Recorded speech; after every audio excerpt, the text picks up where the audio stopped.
If it was discovered that our education system had been secretly tampered with to remove essential tools of critical thinking, would you want to know why? Would you be concerned if you discovered that mainstream media, big business, and government were all colluding to deprive you of accurate information in order to control your habits and profit from your ignorance? Since maintaining the status quo seems only to be getting us deeper into the problems humanity is facing, is it time to expand our consciousness beyond the level which has created these problems? Today's society molds us into believing in and looking up to authorities, as if they're the real authors of our destinies. Meanwhile, a relatively small group of educated elites manipulate and influence the systems that govern our habits, our attitudes, behaviors, and decisions, working to condition the population through social engineering, propaganda, and the willingness of humanity to police one another like sheepdogs amongst the sheep.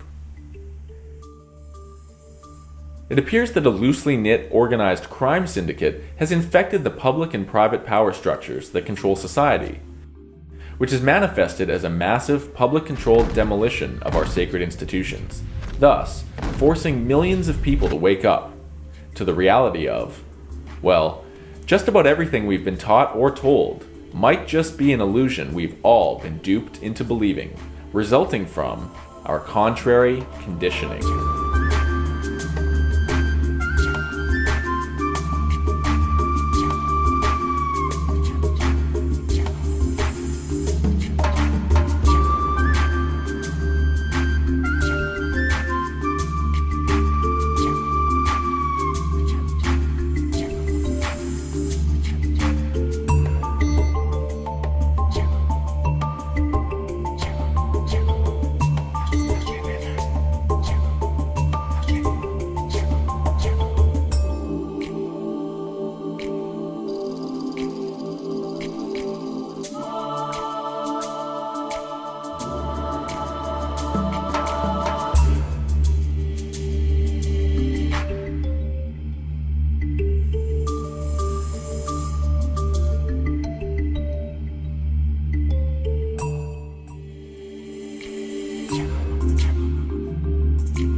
This film series seeks to understand some of humanity's commonly held beliefs by critically examining how we came to invest our trust in established institutions and systems of authority, such as education, medicine, food, law, commerce, religion, and spirituality.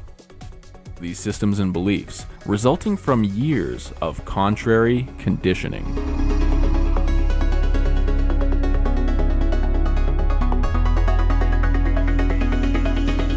What if you could learn the ultimate martial arts skills for defending against hostile beliefs? Something like a set of arts that could be used as tools for learning. Something better known as the art of intellectual self-defense. Well, consider this series a foundation for getting better acquainted with the skills of intellectual self-defense. So the best intellectual self-defense when you are attacked for trying to articulate beliefs that are built from reason, that are built from evidence and observation, empiricism, is, again, I would go back to Plato's teacher, Socrates, the Socratic method. Don't respond to people attacking you with attacks. That's a political conversation. Two people not making any sense, not listening to each other, just talking past one another. Respond with questions. Start asking them what they believe. Start asking them why they believe that. If you are trying to bring them to another place, if you are trying to get them to think, if you are trying to expose some kind of truth to them, you don't need to be making statements about what you believe. You just need to be asking them questions about what they believe. So when you get down to it, it's not like the whole world is a deception or any conspiratorial type idea. It's just the reality of being an adult, that we have been filled up with all this information. We haven't had an active choice. We've loaded ourselves a lot with things like fluffy media that we don't need. It has no meaning to our survival. And we need to go back and reevaluate. and knock on these ideas and see if they're hollow or if there's something to them. And you explore those ideas through a path of learning and experience, and that's, belief's kind of a placeholder that you can fill with experience. That can only go so far, and your belief will eventually run up against the wall, and if you don't know how to deal with that, you could go into denial and have all sorts of traumatic things happen. Or you could just take the position right now that you don't really know, and that no one else really knows either. I don't know. That's why I'm out there reading books and trying to figure things out and share information with my friends and make media and get this information to people who, until now, have been like, it's not even, prevented is such a soft word. I mean, it's literally, they've had their freedom taken away from them, and they don't even know what freedom is or what it could be. I mean, you can also, you can always argue that as long as you're in a physical body, that you don't have total freedom, but there is a limit of freedom that exists way beyond that which we are experiencing currently. And the way to resolve it is through adding, 26 words to corporate charters and taking the prohibition off a plant that's the miracle plant of this planet. And then population is not a problem because everyone can be fed, clothed, housed, have energy, have everything they need. And you could have 20 billion people sustainably living on this planet without poisoning ourselves to death. Or we could run it their way and have, 5 billion people here and we're all choking to death. Now, who controls the information coming in here? Those that control the media, those that control education, those that control all our sources of mainstream information. So this is how it works.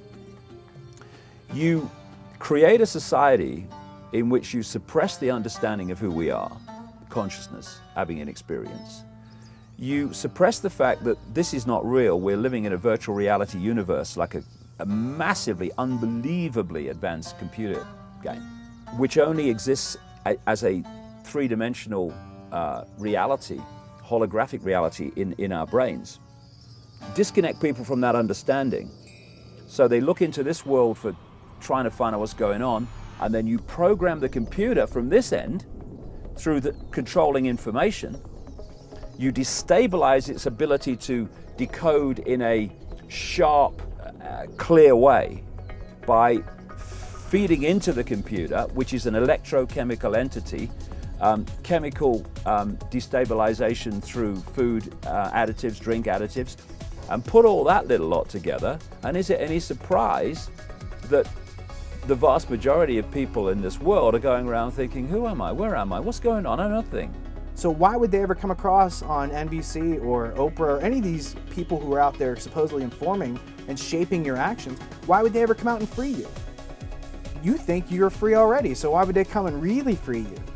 And so it comes back to, a prisoner versus slave mentality, because you can either be a slave and believe everything you've been told, but I'm going to ask you, how's it working out for you? It's like, are you someplace where you think you're happy, whether or not you have to be rich and powerful or not? I would argue that most people are not. And that's because they're going out working harder and harder every day, getting less and less back. Their money is inflating and buying less, to boot.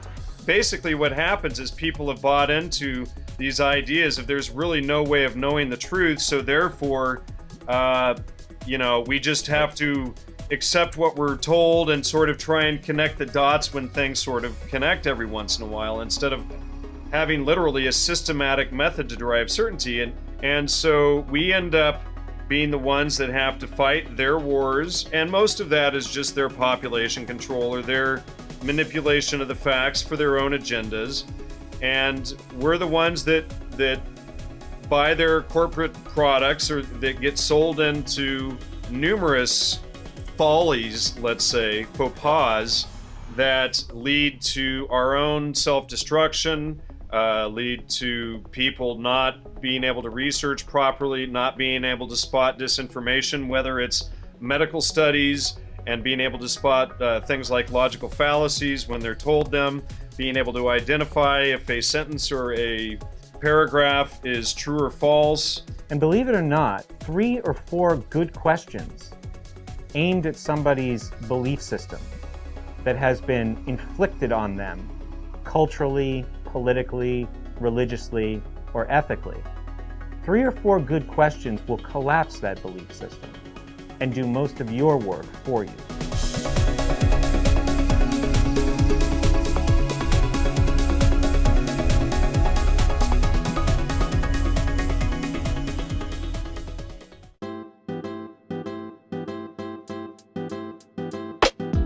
And the identification of the problem is that, there's any number of leaves on a tree, but the root of the problem is the suppression of consciousness. Everything that goes on out there is about the suppression of consciousness. It's the war that keeps mankind from knowing its own mind. It's those veils and illusions that are put, those boundaries, those artificial partitions that say, do not go beyond here. The status quo is defined as the current state of affairs. It's commonly understood to be the way things are, wherein any meaningful change is suppressed to conserve and preserve current profit models. If it weren't for this whole gap that we all leave with our ignorance, they would never be able to profit from it, because it's only because of our ignorance that all these other groups come in and want to prey on it. If it wasn't there, we would have nothing for them and they could take nothing from us.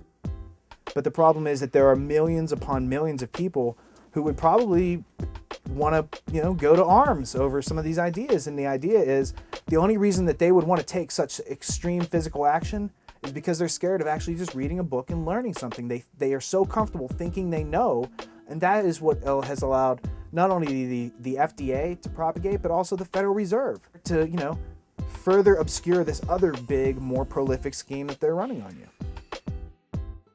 We're all familiar with the benefits of the status quo. Bright lights, fast cars, big houses, and rich lifestyles. For the few, paid for by the many.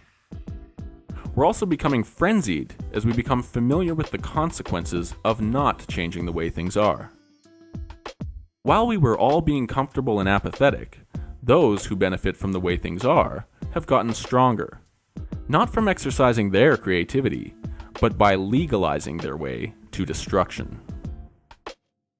Well, the status quo is like homogenization. It's a sort of a dumbing down or a sameness and everything. Instead of having diversity and many artistic, intellectual talents coming to the table and everyone bringing different ideas and different perspectives and different solutions to whatever there may be, in a homogenization, in the status quo, everything becomes the same. So I would have to argue that, in my opinion, it's definitely a bad thing. We're systematically cutting down rainforests, old growth forests, and any other type of plant life that can turn toxic CO2 into oxygen. And we're methodically poisoning our water supplies. We're diabolically poisoning our air supply with petrochemicals, and we're genetically mutating our food and our bodies. But all for what? Einstein once said that you can't solve a problem in the same mindset that created it. It means you have to expand your awareness. It means if you don't have the solutions in front of you, then the solution must be out here, and you're going to have to expand your awareness to get to where that solution is. So this is all about adding to what we know, verifying what we know, questioning what we know, questioning what we believe, and getting down to things that we can communicate back and forth and accept as mutually agreeable facts.